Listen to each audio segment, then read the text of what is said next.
السلام علیکم ورحمۃ اللہ وبرکاتہ۔ ان الحمد للہ نحمده ونستعینه ونستغفره ونعوذ باللہ من شرور انفسنا ومن سیئات اعمالنا، من يهده الله فلا مضل له ومن يضلله فلا هادي له، أشهد أن لا إله إلا الله وحده لا شريك له وأشهد أن محمدًا عبده ورسوله، أما بعد فإن أحسن الحديث كتاب الله،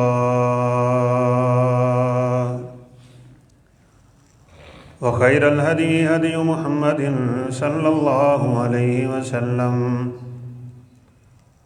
وشر الأمور محدثاتها وكل محدثة بدعة وكل بدعة ضلالة وكل ضلالة في النار۔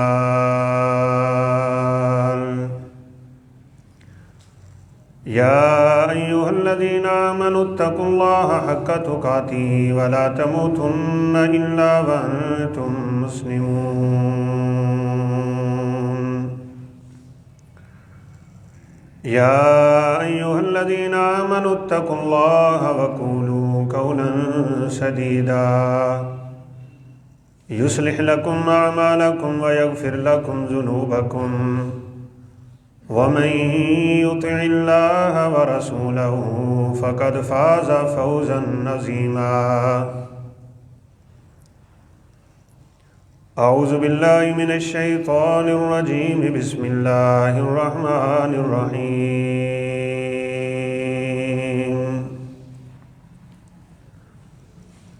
وما لكم لا تقاتلون في سبيل الله والمستضعفين من الرجال والنساء والولدان الذين يقولون ربنا أخرجنا من هذه القرية الظالم أهلها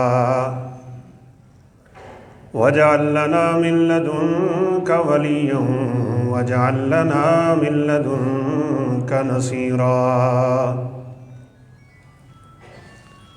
وقال النبي صلى الله عليه وسلم: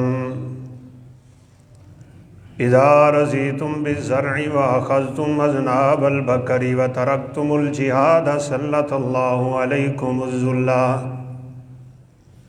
لا ينزعها عنكم حتى ترجعوا الى دينكم۔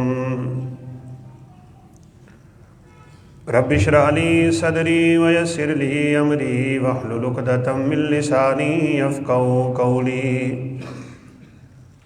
رب زدنی علما سبحانک لا علم لنا الا ما علمتنا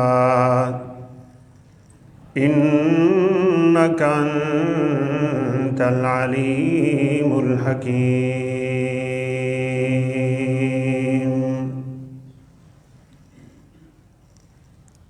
مختصر حمد و ثناء کے بعد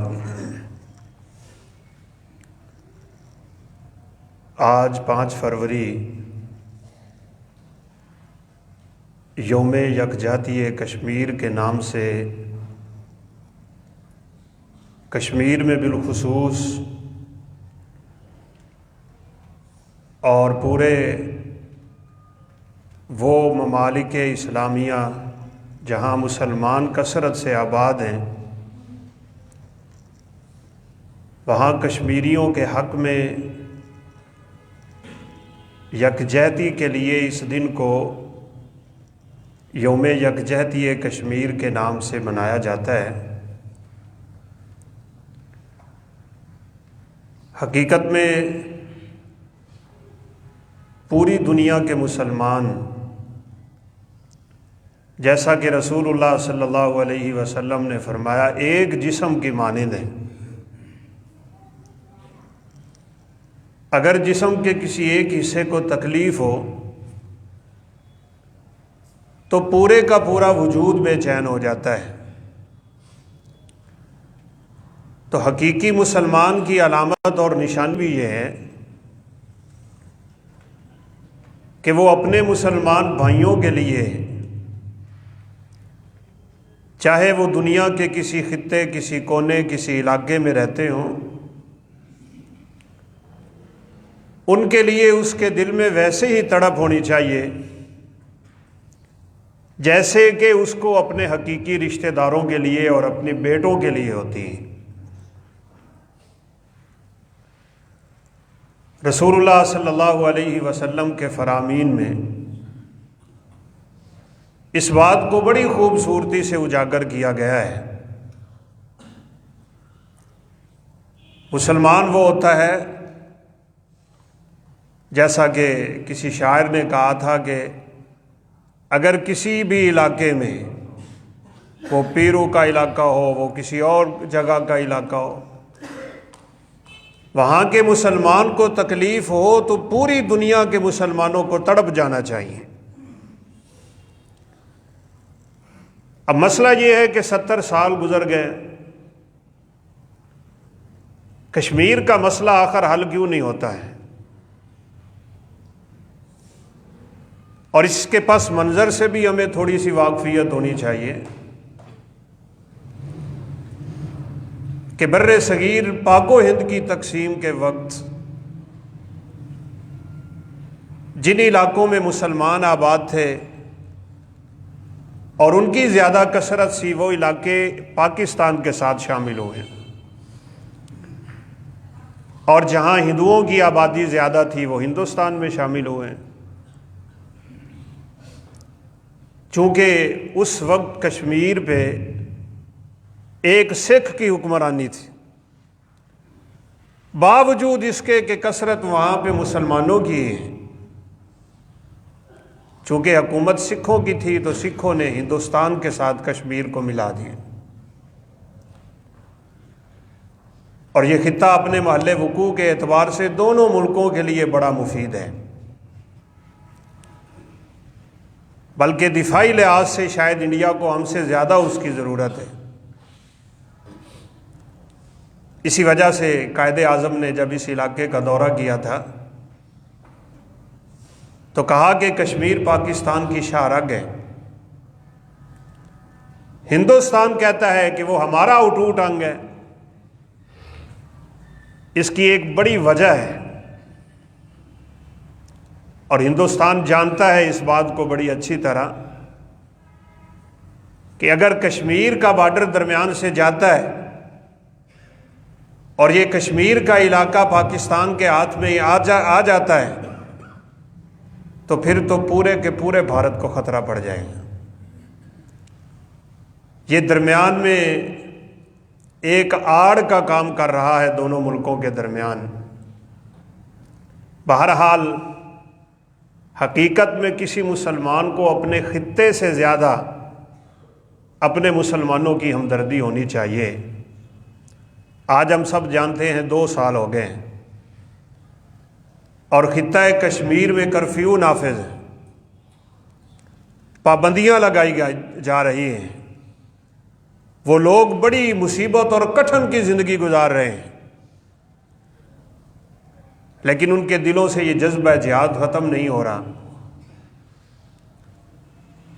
جب تک یہ جذبہ باقی ہے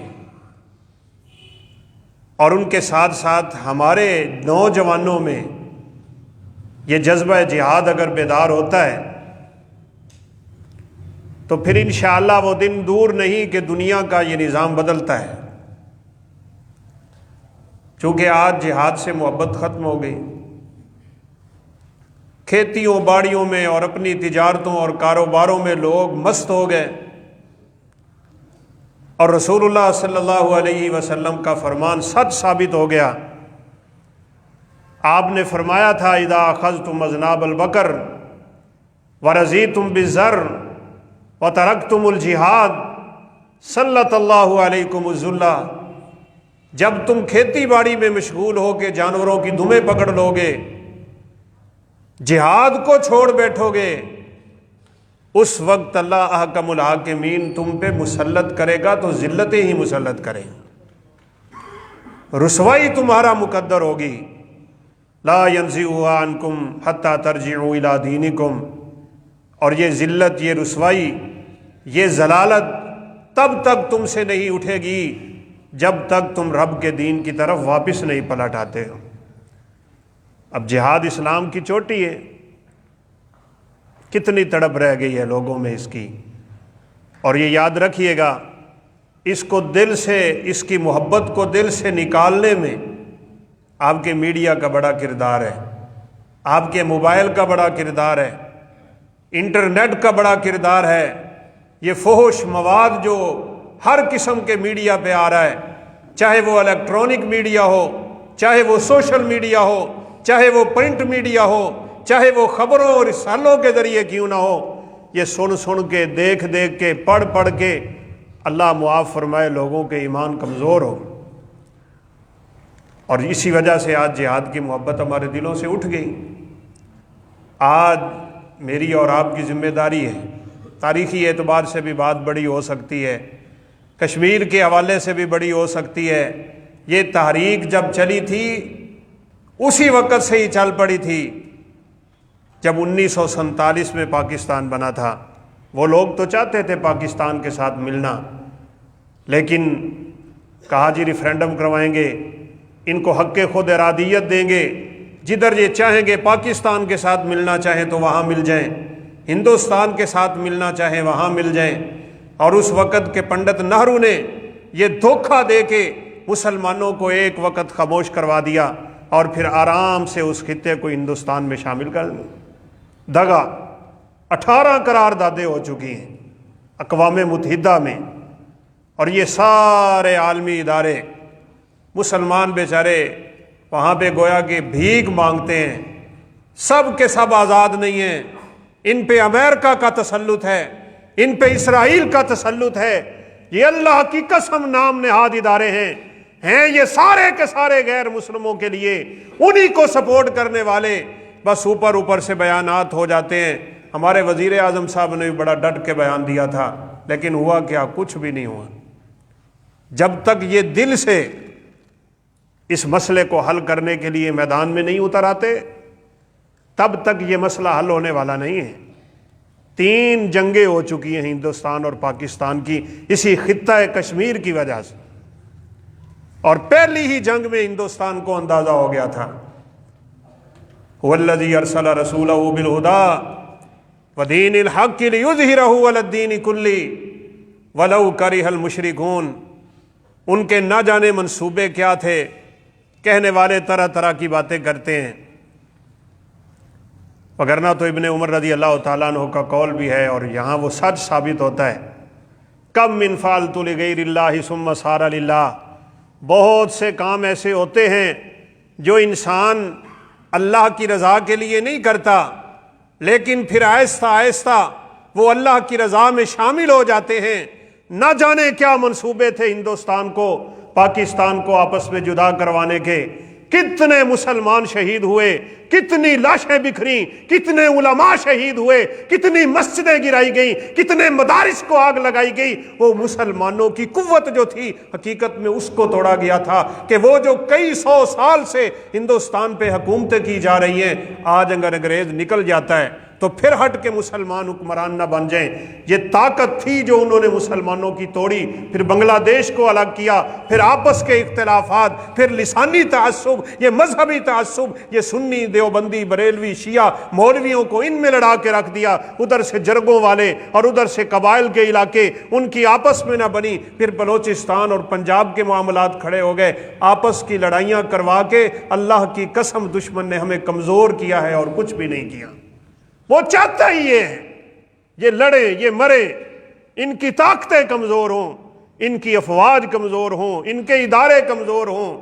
اور آپ کو پتہ ہے شاید 1992 کا جو نقشہ جاری کیا تھا نا، اس میں پاکستان تھا ہی نہیں۔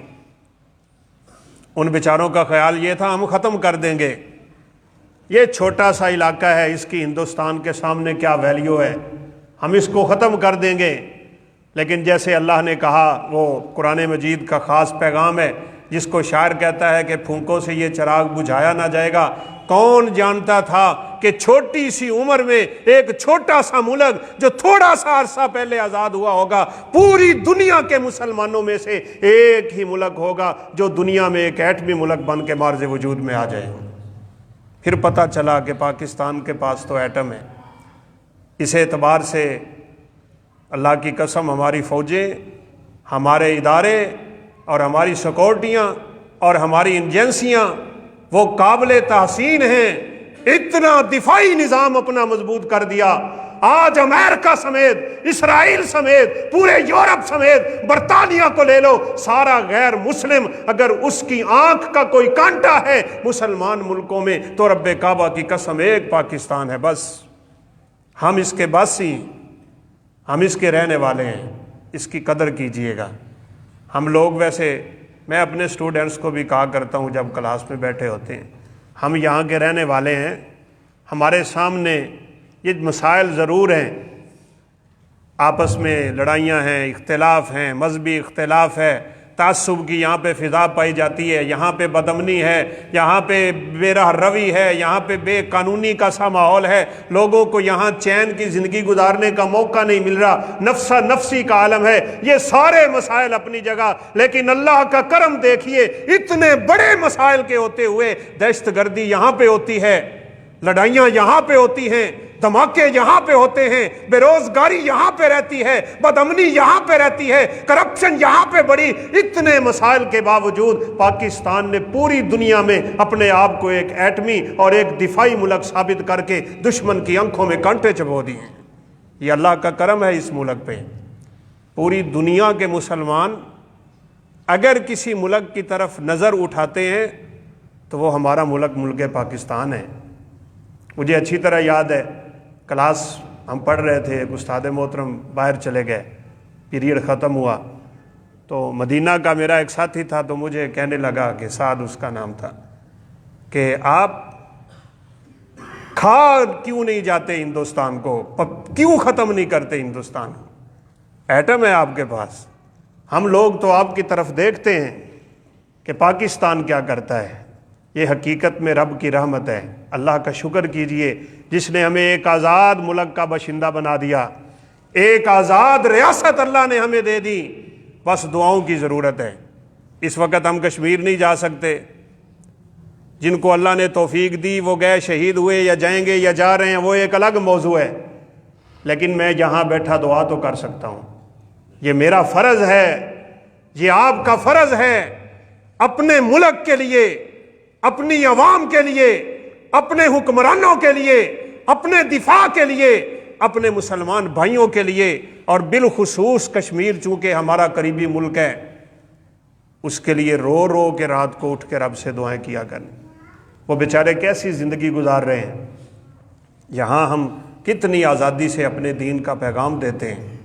پوری دنیا میں کوئی ایسا ملک نہیں ہے، یاد رکھیے گا، چاہے وہ سعودی عرب کیوں نہ ہو، جہاں اتنی مذہبی آزادی ہو کہ سٹیج پہ کھڑا ہو کے کوئی بھی خطیب جس طرح کا مرضی توحید کا پیغام دے، وہ رسالت کا پیغام دے، وہ جہاد کا پیغام دے، وہ نبی کائنات کے فرامین کا پیغام دے۔ پوری دنیا میں کوئی ایسا ملک نہیں ہے، صرف 2 ملک ایسے ہیں جہاں اس طرح کی مذہبی آزادی ہے، ان میں سے ایک اللہ کے فضل سے پاکستان ہے۔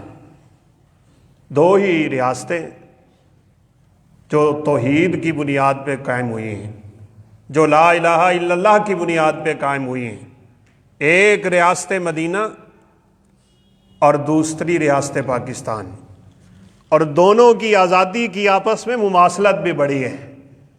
جیسے مکہ سے مدینہ کی ہجرت ہوئی تھی نا، ویسے ہی ہندوستان سے پاکستان کی ہجرت ہوئی ہے۔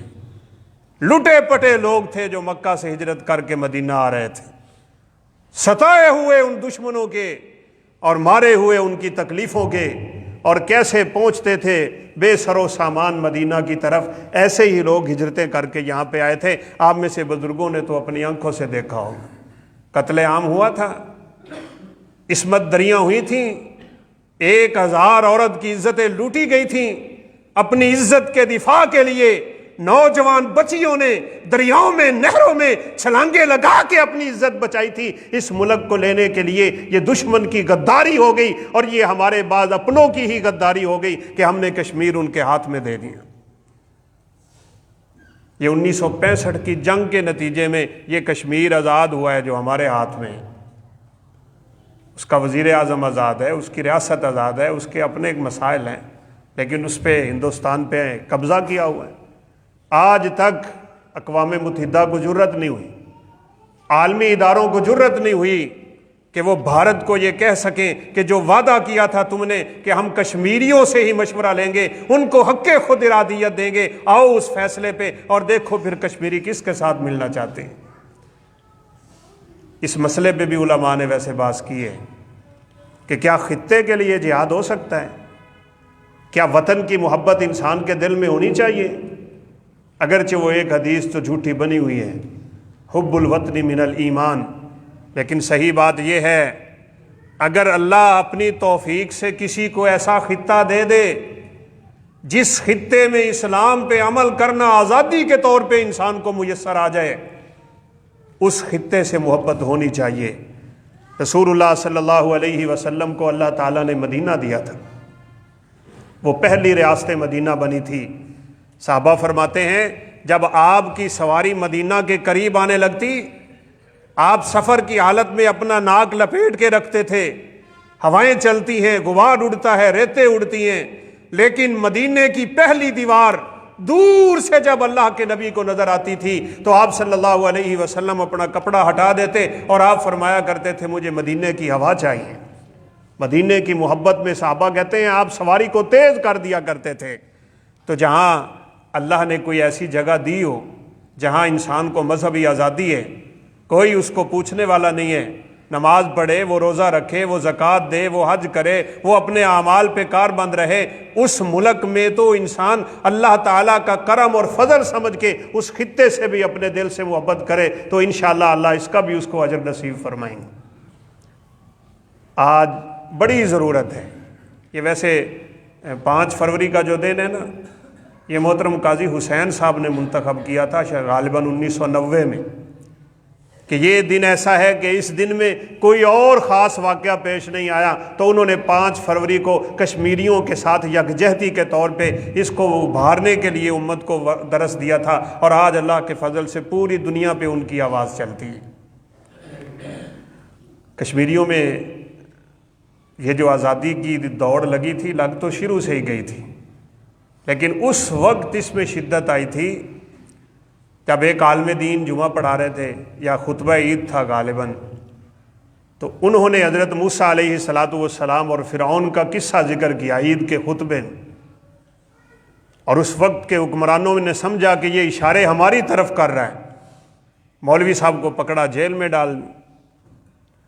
لوگ احتجاج کے لیے نکلے، اور وہاں آ کے جب مجمع لگا، ظہر کی نماز کا وقت تھا، ایک شخص دیوار پہ چڑھا، اس نے اذان کے لیے اللہ اکبر کہا تو اس کو گولی مار دی۔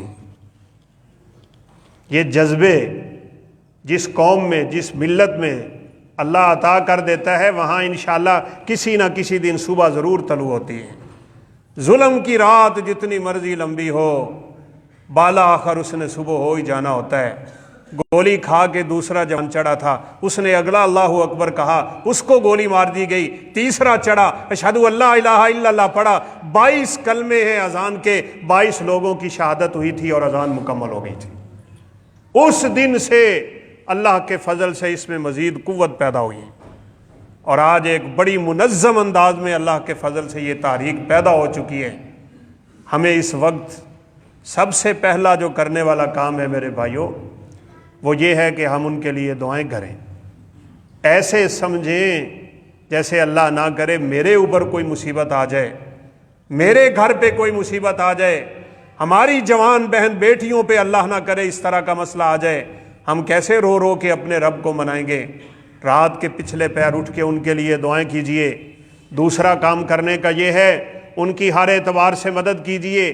آج اگر حالات کچھ اس طرح کے ہیں، انشاءاللہ یہ حالات ایسے نہیں رہتے۔ یہاں پہ فرعون آیا، یہاں پہ قارون آیا، یہاں پہ نمرود آیا، بڑے بڑے جبار آئے، بڑے بڑے سرکش آئے، بڑے بڑے باغی آئے، بڑی پابندیاں لگی، بڑے مسلمان ذبح ہوئے، بڑی بڑی طاقتیں اٹھی، ساری طاقتوں کو اللہ نیست و نابود کرتا گیا۔ آخر کار ایک ہی طاقت رہ جائے گی، والاول والآخر والظاہر والباطن۔ اور احادیث سے لگتا یہ ہے جو رسول اللہ صلی اللہ علیہ وسلم نے فرمایا تھا، میری امت کے دو گروہ ایسے ہیں جن کو اللہ نے جہنم سے آزاد کیا، ایک وہ گروہ جو عیسیٰ علیہ السلام کے ساتھ ہوگا، اور دوسرا وہ گروہ جو ہندوستان کے ساتھ جہاد کرے گا۔ لگتا یہ ہے یہ دونوں ایک ہی وقت اٹھیں گے۔ کسی بھائی نے مجھے سوال بھیجا تو احادیث کی شروعات دیکھی تو بہت سے علماء نے یہ لکھا ہے کہ ظاہراً لگتا یہ ہے کہ جب فتنے عروج پکڑ چکے ہوں گے، مسلمانوں کی حالت انتہائی کمزور ہو چکی ہوگی، تسلط ہو جائے گا غیر مسلموں کا، یاجوج ماجوج نکل آئیں گے، دجال نکل چکا ہوگا، قیامت قریب ہو چکی ہوگی، حالات انتہائی دیگر گو کی حالت میں چلے گئے ہوں گے۔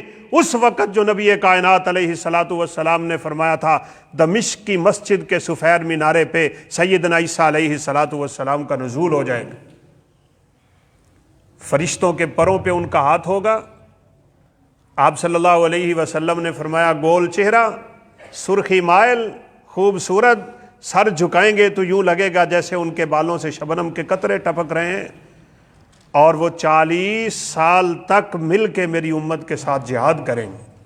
اللہ پھر اگر عزتیں دے گا تو رب کعبہ کی قسم جہاد کے ذریعے دے گا، اللہ جہاد کے ذریعے دے گا۔ یہ نماز، روزہ، زکوٰۃ، یہ حجیں، یہ عبادتیں، یہ ریاضتیں، یہ اذکار، یہ صدقات، یہ خیرات، ان کی فضیلتیں اپنی ہیں، ان کے فوائد اپنے ہیں، لیکن اگر دنیا میں اسلام کا جھنڈا لہرائے گا تو وہ ایک ہی حالت ہے اور ایک ہی چیز ہے، اور وہ یہ ہے جب مسلمان علم جہاد کو اپنے ہاتھ میں رکھیں گے۔ رسول اللہ صلی اللہ علیہ وسلم نہیں نکلے، اپنی زندگی میں 17 سے زائد غزوات کیے ہیں، مختلف علماء نے تعداد لکھی ہے، کسی نے 19، کسی نے 21، اور آپ کے چھوٹے موٹے سارے غزوات کو شامل کر لیا جائے 300 سے تعداد بڑھ جاتی ہے۔ آج یہ سنت جہاد والی کس نے پوری کرنی ہے؟ ہمیں میٹھی میٹھی سنتیں بڑی اچھی لگتی ہیں جن میں کچھ دینا نہ پڑے بلکہ لینا ہوتا ہے نا، میٹھی میٹھی سنتوں میں تو ہاتھ میں تلوار ہو۔ اللہ اکبر۔ ایک دفعہ صحابہ فرماتے ہیں، بخاری شریف کی روایت ہے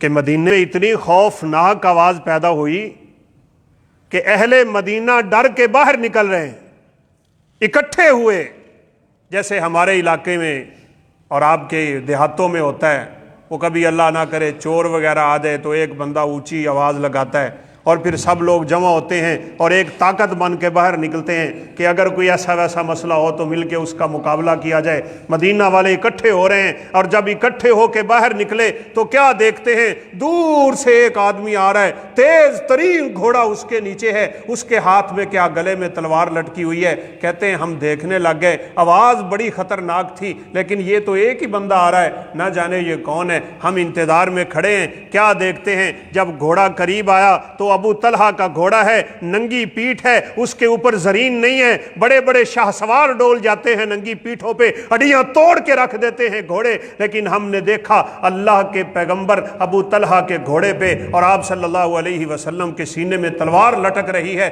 آپ نے آ کے مدینے والوں کو کہا تم آرام سے سو جاؤ، ابھی میں زندہ ہوں، میرے ہوتے ہوئے تمہیں کسی چیز سے ڈرنے کی ضرورت نہیں۔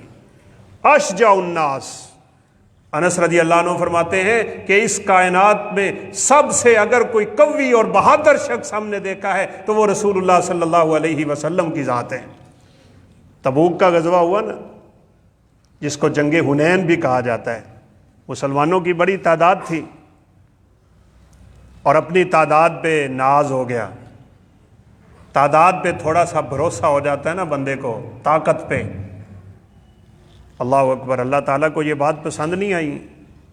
مسلمان تو وہ ہوتا ہے پکا سچا کہ اس کا تعلق اور توکل ہمیشہ رب پہ قائم ہوتا ہے۔ توکل تو ان کا رب پہ ہی تھا، لیکن باتوں باتوں میں کہہ بیٹھے کہ آج انشاءاللہ ہماری قوت اچھی ہے، دشمن کے دانت کھٹے کر دیں گے، لیکن کیا پتا تھا واسطہ کس قوم سے ہے۔ حوازن، ثقیف اور بڑے بڑے قبائل اتنے ماہر تھے وہ تیر اندازی میں کہ اگر کوئی شخص پورے کا پورا اپنے آپ کو لوہے کی زرہ میں جکڑ لیتا، یہاں جنگی لباس پہنتے تھے، خول پہنتے، اس کے لوہے کی پٹیاں گردن پہ آتی تھیں، یہاں سے ان کی زریں شروع ہو جاتی، ہاتھ بھی زروں کے اندر ہوتے تھے، بعد کے پاؤں تک انہوں نے زرہ پہنی ہوتی تھی، اتنے جنگ کے لباس میں جکڑا ہوا آدمی وہ ایسا نشانہ لیتے تھے کہ آنکھ میں نشانہ لگا کے بندے کو تڑپا دیتے تھے۔ پہلا ہی حملہ کیا اور اتنا تابڑ توڑ حملہ تھا کہ صحابہ میدان میں قائم نہ رہ سکے، ثابت نہ رہ سکے، پاؤں اکھڑ گئے۔ اور اس وقت کہتے ہیں رسول اللہ صلی اللہ علیہ وسلم میدان میں اکیلے کھڑے ہو گئے، آپ کی سواری کی لگام کو ابو سفیان نے تھاما ہوا تھا۔ سنو، ابو سفیان نے، جس کے بیٹے کو امیر معاویہ کے نام سے یاد کیا جاتا ہے، جن کے نام لے کے لوگوں کو پیٹ میں مروڑ شروع ہو جاتے ہیں، ابو سفیان، امیر معاویہ، سارے لوگ نکل گئے میدان سے، اللہ کے نبی کھڑے ہیں، اور اللہ کے نبی کی سواری کو تھام کے اگر کوئی کھڑا ہے تو وہ ابو سفیان کھڑے۔ جب وہ ایمان لائے تھے تو پختہ ایمان تھا، اور رسول اللہ صلی اللہ علیہ وسلم وہاں کے کھڑے ہو کے آواز دے رہے تھے، انا النبی لا کذب انا ابن عبد المطلب، اور میں نبی ہوں، اس میں کوئی جھوٹ کی بات نہیں ہے، اللہ نے مجھے پیدا کیا ہے تو عبد المطلب کے گھر میں پیدا کیا ہے، کوئی ہے میرے مقابلے میں نکلنے والا تو نکلے۔ پھر آپ نے صحابہ کو آواز دی، ان کو اکٹھا کیا۔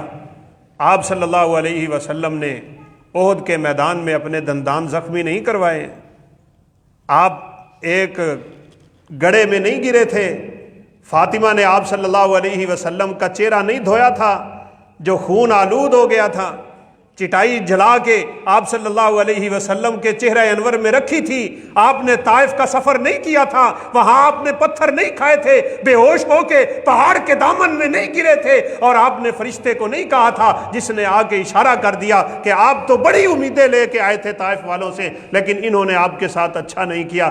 آپ نے ایک دن سیدہ عائشہ کے پوچھنے پہ بتایا تھا، جب عائشہ رضی اللہ تعالیٰ عنہا نے پوچھا میرے پیغمبر بتائیں، آپ نے جب سے اس دین کی دعوت کو شروع کیا ہے اس دن سے لے کے آج تک سب سے سخت دن آپ پہ کون سا تھا؟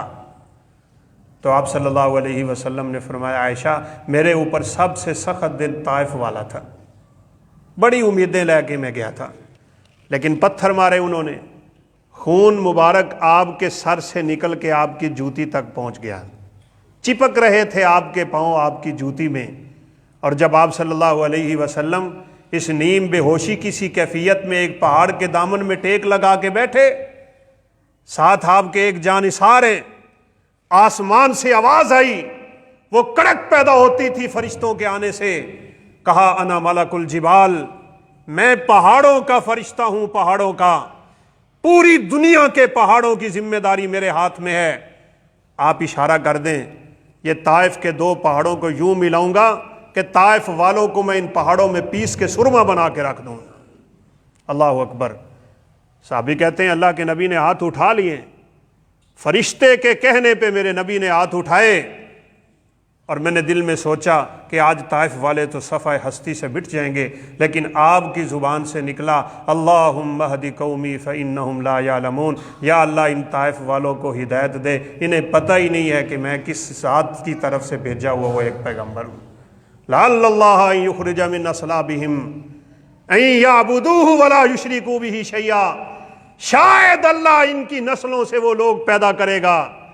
حالات بدل جاتے ہیں بھائی، مت پریشان ہوا کریں، تنگی آ گئی ہے، مصیبت آ گئی ہے، مسلمان اس وقت کمزور ہیں، اس وقت مسلمان پستی کی حالت میں ہیں، اس میں بھی یہ مت سمجھیے کہ اللہ کی طرف سے کوئی مسئلہ ہے، مسئلہ میرے اور آپ کے اندر ہے، جس وجہ سے آج مسلمانوں کو پوری دنیا میں ذلیل کیا جا رہا ہے، ہم نے اسلام کو چھوڑ دیا۔ اچھا، بعض ساتھی بیچارے عقل والے ہوتے ہیں نا، زیادہ تیز ہوتے ہیں، وہ کہتے ہیں جی اگر دین کی وجہ سے ترقی ملتی ہے تو پھر پورے غیر مسلم ممالک کیوں ترقی پہ چڑھے ہوئے ہیں؟ ساری ترقیاں تو ان کے پاس ہیں، آسمانوں پہ وہ پہنچ رہے ہیں، سیارے ان کے جا رہے ہیں، ٹیکنالوجی ساری ان کی ہے، سائنس ساری ان کی ہے۔ اور ویسے بعض بڑے سیانے ہوتے ہیں، وہ یہ اعتراض کرتے ہیں ہم جیسے مولویوں پر کہ جو آپ کے مدرسے میں کوئی بندہ پیدا نہیں ہوتا جو سائنس میں ماہر ہو، ہم وہاں پہ سائنس پڑھاتے ہیں، ہم وہاں پہ قرآن و سنت پڑھاتے ہیں۔ پوری دنیا پہ نکل جاؤ، کوئی مسجد ایسی دکھا دو جو مسجد ویران پڑی ہو اور اس مسجد کے لیے آپ کو ضرورت ہو اور وہاں اللہ کے فضل سے حفظ قرآن نہ پہنچے۔ ہم تو اپنی ذمہ داریاں ادا کر رہے ہیں۔ یہ تو کالجوں یونیورسٹیوں میں پڑھنے والوں کا کام تھا، یہ تو ان کا کام تھا جو صبح و شام حکومت کا پیسہ کھاتے ہیں۔ اداروں کو تم کیا دیتے ہو؟ مولوی تم سے کیا لیتے ہیں؟ ان کا یہ کام نہیں ہے ترقی، اور یہ ترقی ہے ہی نہیں جس کو تم ترقی سمجھ بیٹھے ہو، یہ تو تنزلی ہے اور اللہ کے عذابوں کی نشانیاں ہیں۔ اللہ ان کو دنیا دیتا ہے، یہ یاد رکھیے گا، اللہ اپنے دشمنوں کو دنیا زیادہ دیتا ہے اور اپنے بندوں پہ مصیبتیں ڈال کے اللہ دنیا سے چھٹکارا دلوا کے آخرت کا بندہ بنا دیتا ہے۔ رسول اللہ صلی اللہ علیہ وسلم نے فرمایا نہیں تھا فَإِنَّهَا لَهُمْ فِي الدُّنْيَا وَلَنَا فِي الْآخِرَةِ؟ عمر دنیا اللہ نے کافروں کو دینی ہے اور آخرت کی ساری سرداریاں اللہ نے ہمیں نصیب فرمانی ہیں۔ یہ وقتی طور پہ حالات ہیں، انہوں نے بدلنا ہے۔ ایک وقت روس کا بڑا ڈنکا بجتا تھا، کدھر ہے روس؟ کدھر ہے وہ سپر پاور؟ اور انشاءاللہ وہ دن دور نہیں ہے۔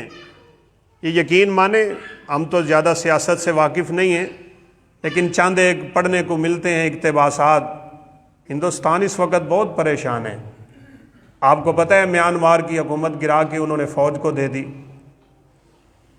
بنگلہ دیش میں بھی یہی کام ہو رہا ہے، پاکستان میں بھی یہی کام ہو رہا ہے۔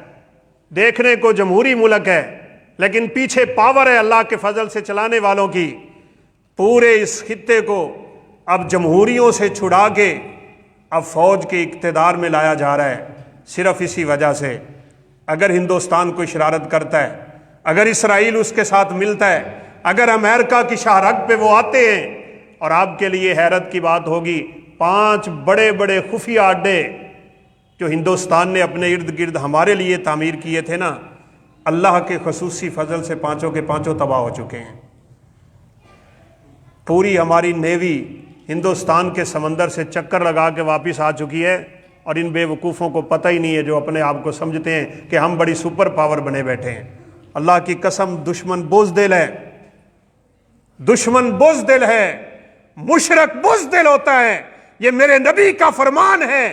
کنجوس بھی ہوتے ہیں، یہ بزدل بھی ہوتے ہیں، اور یہ گئے گزرے ہوتے ہیں۔ اللہ ایمان کی طاقت سے اپنی مدد نظر کرتا ہے، اللہ ایمان کی طاقت سے اپنی نصرت حاصل کرتا ہے۔ جیسا کہ کسی نے کہا تھا مومن ہے تو بے تیغ بھی لڑتا ہے سپاہی۔ یہ فوجوں کی طاقتیں، یہ اسلحہ کی طاقتیں، یہ دوسری تیسری طاقتیں، یہ تو اللہ نے ایک بہانہ بنایا ہوا، اور اس کا تو اللہ نے حکم دیا ہے۔ یہ تو میں آپ سے بھی گزارش کروں گا وَأَعِدُّوا لَهُم مَّا اسْتَطَعْتُم مِّن قُوَّةٍ، جہاں کشمیریوں کے حق میں، جہاں مسلمانان عالم کے حق میں دعا کرنا میری اور آپ کی ذمہ داری ہے، دوسری بڑی یہ بھی ذمہ داری ہے نا، آپ ذرا جہاد پہ بھی تو نکلیں، ٹریننگیں حاصل کریں۔ وَأَعِدُّوا لَهُم مَّا اسْتَطَعْتُم مِّن قُوَّةٍ، ان دشمنوں کے لیے قوتیں اپنی تیار کرو۔ اور رسول اللہ صلی اللہ علیہ وسلم نے فرمایا تھا الا ان القوۃ فی الرمی، قوت کا نام یہ ہے کہ تم نشانہ بازی سیکھا کرو۔ ایک دفعہ رسول اللہ صلی اللہ علیہ وسلم نکلے تو آپ کے صحابہ آپس میں مقابلہ کر رہے ہیں، تیر اندازی کا مقابلہ ہو رہا ہے۔ تو آپ صلی اللہ علیہ وسلم نے فرمایا ارموا یا بنی اسماعیل انا معکم، او اسماعیل کی اولاد اچھی طرح تیر چلاؤ، میں تمہارے ساتھ ہوں۔ دوسرے گروہ نے جلدی سے تیر اندازی بند کر دی۔ آپ نے فرمایا تم نے تیر اندازی کیوں بند کر دی؟ کہا اللہ کے رسول آپ نے کہہ دیا آپ ان کے ساتھ ہیں، تو پھر ہم کیوں تیر چلائیں؟ آپ ان کے ساتھ ہو گئے۔ آپ صلی اللہ علیہ وسلم نے فرمایا تم تیر چلاؤ، میں تمہارے سب کے ساتھ ہوں۔ تیر سیکھو، تیراکی سیکھو، گھوڑ سواری سیکھو، جہاد میں کام آنے والی طاقتیں سیکھو۔ یہ تو اللہ کا حکم ہے کہ اپنی طاقتیں اکٹھی کرو، اور اللہ کے فضل سے ہمارا ملک اپنا دفاعی نظام دوسرے تمام ملکوں سے مضبوط کر چکا ہے۔ یہ اللہ تعالیٰ کا خصوصی کرم ہے، اسی لیے دشمن آج آنکھ اٹھانے سے پہلے ڈرتا ہے۔ اور اسی وجہ سے آج اللہ کے فضل سے کشمیری بھائی ہمارے ملک کے ساتھ ملنا چاہتے ہیں۔ وہی رشتہ، وہی ناطہ، وہی تعلق جس بنیاد پہ لا الہ الا اللہ کی بنیاد پہ مسلمانوں نے یہ خطہ حاصل کیا تھا، آج رب کعبہ کی قسم وہ چاہتے ہیں کہ ہم بھی اس خطے میں شامل ہو جائیں۔ کوئی جتنی مرضی باتیں کرتا پھرے۔ تو اس وقت حالات بڑے سنگین ہیں، لیکن ہمیں اپنے رب سے امید رکھنی ہے۔ اور ایک جاتے جاتے میں گزارش کر دوں، وقت ختم ہو گیا ہے، یہ ہندوستان کی چیزوں سے جان نہیں چھڑا سکتے ہمارے مسلمان۔ ان کے گھروں میں فلمیں ہندوستان کی چلتی ہیں، بسوں میں ہندوستان کی فلمیں چلتی ہیں۔ اب اس کا یہ مطلب نہیں ہے کہ پاکستان کی چلانا جائز ہو گیا ہے، ہمیں ان کی مصنوعات کے ساتھ بھی تو بائیکاٹ کرنا چاہیے نا، ہمیں ان کے کلچر سے بھی دور ہونا چاہیے، ہمیں ان کی تہذیب سے بھی دور ہونا چاہیے، ہمیں ان کے رسم و رواج سے بھی تو دور ہونا چاہیے۔ آپ کے ہائی کورٹ میں درخواستیں نہیں آتی بسنت منانے کی ہمیں اجازت دی جائے؟ کیسے اللہ ہمارے اوپر کرم کرے گا؟ کیسے اللہ اپنی رحمتیں ہمارے اوپر نازل کرے؟ کیسے اللہ کی نصرتیں اور مددیں ہمارے ساتھ آ جائیں؟ رسم و رواج اور طور طریقے ہم نے ہندوؤں والے اپنائے ہوئے ہوں اور ہم انہی ہندوؤں کے خلاف جہاد کرتے ہیں؟ ایسے نہیں ہیں۔ پکے سچے مسلمان بنیے، اپنے اسلام کے ساتھ محبت کرنے والے بنیے، اور اس ہندوؤں کے ساتھ، عیسائیوں کے ساتھ، سکھوں کے ساتھ، جو مرضی ہو غیر مسلم، ان کے ساتھ دلی دوستی نہ رکھا کریں۔ اللہ تعالیٰ نے اس سے سختی سے منع فرمایا ہے۔ آج حکومتوں کی پینگیں ہیں ان کے ساتھ، اور نتیجہ دیکھ لیں کیا ہو رہا ہے۔ تقریر کرنا کوئی مشکل نہیں، اقوام متحدہ میں کھڑے ہو کے وہ تو جا کے کوئی بھی کر سکتا ہے، نتیجہ دیکھا کرو کیا ہو رہا ہے۔ جب تک ہماری حکومتیں صحیح طور پہ، دلی طور پہ اس مسئلے کو حل نہیں کرتی، بیانات بازی کا کوئی فائدہ نہیں۔ 70 سال سے زائد عرصہ گزر گیا، اب کرنے کا کام ہے، میرے اور آپ کے کرنے کا کام ہے۔ میں نے اشارہ کر دیا، بات ختم کرتا ہوں۔ دعائیں کریں ان کے لیے، کھل کے دعائیں کریں، رو رو کے دعائیں کریں، ان کے ساتھ تعاون کریں، جس قسم کے تعاون کی بھی ان کو ضرورت ہو۔ اور یہ بھی حقیقت میں حکومتوں کا کام ہے، ایسے ادارے قائم ہونے چاہیے جو پوری دنیا کے مظلوم مسلمانوں کے ساتھ مدد کرتے ہوں۔ آج ہمارا حال یہ ہے، کسی کو دینے کو دل نہیں کرتا کہ نہ جانے آگے پہنچے گا یا نہیں پہنچے گا۔ یہ چیزیں ہونی چاہیے۔ پھر آپ اپنے اندر جہاد کا جذبہ پیدا کریں، جہاد کی تڑپ پیدا کیجئے گا۔ رسول اللہ صلی اللہ علیہ وسلم نے فرمایا، جو بندہ اس حالت میں فوت ہوا اس نے پوری زندگی جہاد ہی نہیں کیا، اس کے دل میں جہاد کی تڑپ بھی پیدا نہیں ہوئی۔ مات علی شعبۃ من النفاق، وہ مرے گا تو کسی نہ کسی منافقت کی حالت میں مرے گا، نعوذ باللہ من ذلک۔ پھر آخری چیز میں نے یہ ذکر کی ہے کہ ان ہندوؤں کی مصنوعات کا بائیکاٹ کرنا، فلمیں دیکھنا تو بڑے دور کی بات ہے، ان کی چیزیں بھی استعمال نہ کریں، اور ان کے ساتھ اعلان برات کریں۔ فمن یکفر بالطاغوت ویؤمن باللہ فقد استمسک بالعروۃ الوثقی۔ میری اللہ اکرم الحاکمین سے دعا ہے کہ اللہ مسلمانان عالم پہ اپنا رحم کرے، ان کی حالتیں اللہ احکم الحاکمین اپنے خاص رحم و کرم سے تبدیل فرمائے۔ اللہ کشمیریوں کی شہادتوں کو قبول فرمائے، ان کے بیماروں کو شفائے کاملہ عاجلہ نصیب فرمائے، اور ان کو اس پریشانی سے اللہ تعالیٰ دور فرمائے، بلکہ پوری دنیا کے مسلمان اللہ احکم الحاکمین ان کے حالات پہ خصوصی رحم فرمائے، اور اللہ ہمیں مرتے دم تک اپنے دین پہ قائم رکھے۔ ہم اس دنیا سے جائیں تو ہمارا رب ہم پہ راضی ہو، اللہ ہمیں سعادت کی زندگی اور شہادت کی موت نصیب فرما دے۔ وآخر دعوانا ان الحمد للہ رب العالمین۔